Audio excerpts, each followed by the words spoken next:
Hello. Hello. I get to speak in English tonight. That's good. I was wanting to speak in Chinese, but they said, no, you got to speak in English tonight. I said, all right, I guess. Well, I'm happy to be here. There's a lot of, I actually see some Caucasians here tonight. Y'all know what Caucasians are? No?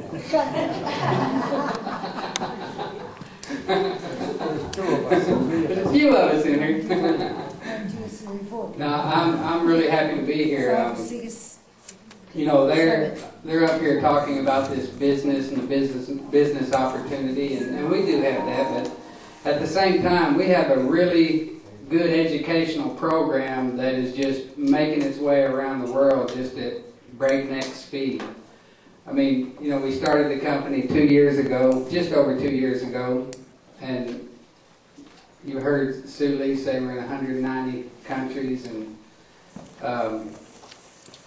you know, I'm just real proud of it because it's, when I started this company, I never even in my wildest dreams thought I would be standing in front of groups like this and talking to people.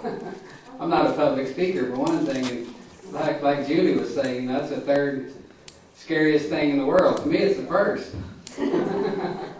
But I have to do it because it's my job, and I love my job, so I force myself to get up here.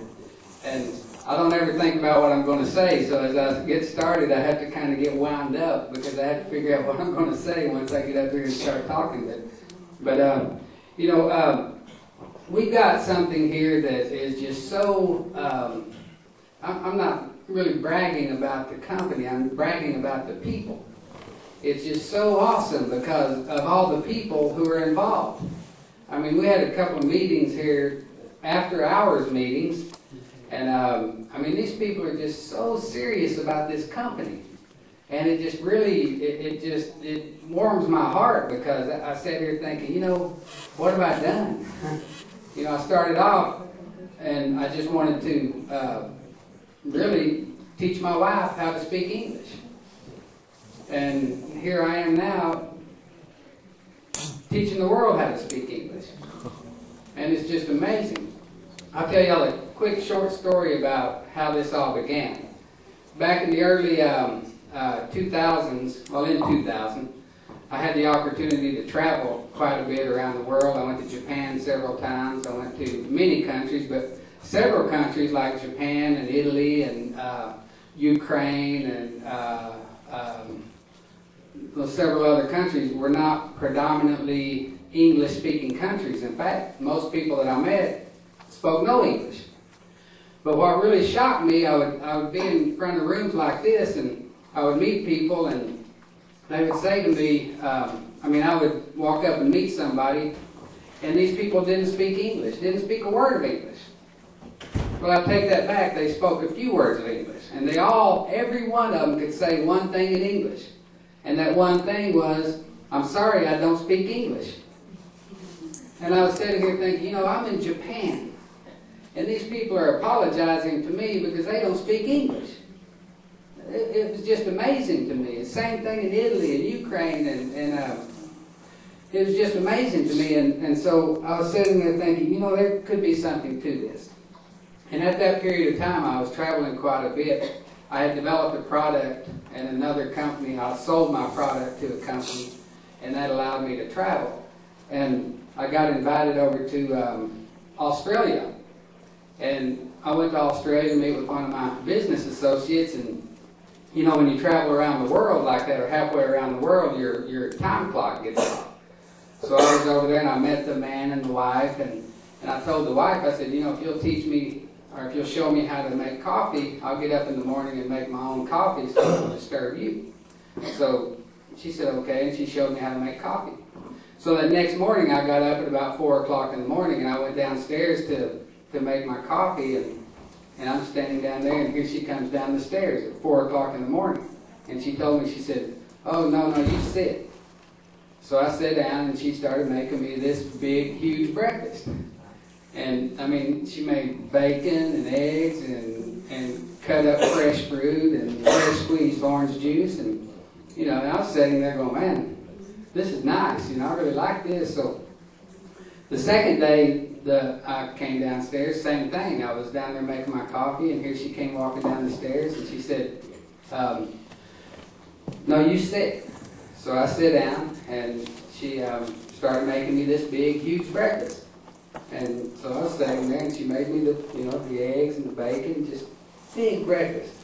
And she came over and sat down beside me, and we were talking. And so the third day, the same thing happened. I was down there making my coffee, and she came down, she said, you sit down, sit down. So I sat down, and she started making me this big, huge breakfast. And so after she finished, she came over and sat down beside me, and, you know, I was sitting there thinking, you know, I wish she wasn't married, you know. So, but I looked at her and I said, you don't have any sisters, do you? And she said, yes, I do. So she made it her mission in life to set me up with her sister. And so a couple of months later, or a few months later, she got us on a three-way phone call. And I was in America, she was in Australia, and her sister lived in Peru. Well, her sister didn't speak any English. So she was translating she was translating our conversation. I'm not really sure what she was saying, but she translated this conversation, and whatever she was saying must have worked or been the right thing to say, because a year later, her sister and I got married. So now here I am married to this lady that speaks no English. And how many of you have ever been married to someone who doesn't speak your language? You know what I'm talking about.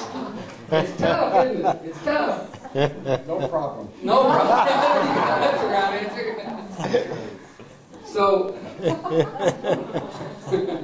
So I had to teach this lady English. So I started teaching her English, and I thought, you know, I can do this, no problem.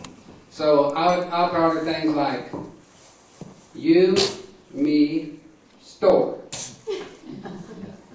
Or, me, hungry.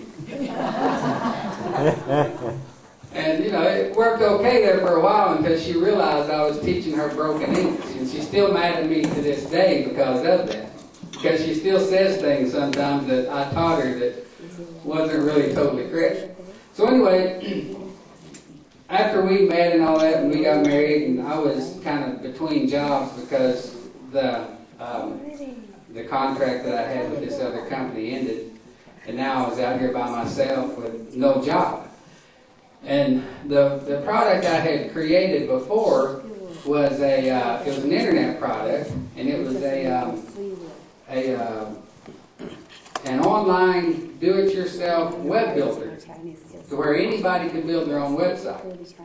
So I've been working on the internet for since actually 1994, and just trying to develop products. And so I thought, you know, I was trying to think, well, what's going to be next on the internet? What's the next big thing on the internet? And to me, it was a program to easily translate a website, where you can take your website and translate it into multiple languages. That was what I thought would be next. So I was working on this program, or I started working on this program, so you could easily translate your website, if you had a website, into multiple languages. And I worked on it for quite some time. And I was going to sell it to, my goal was just to sell it to corporations.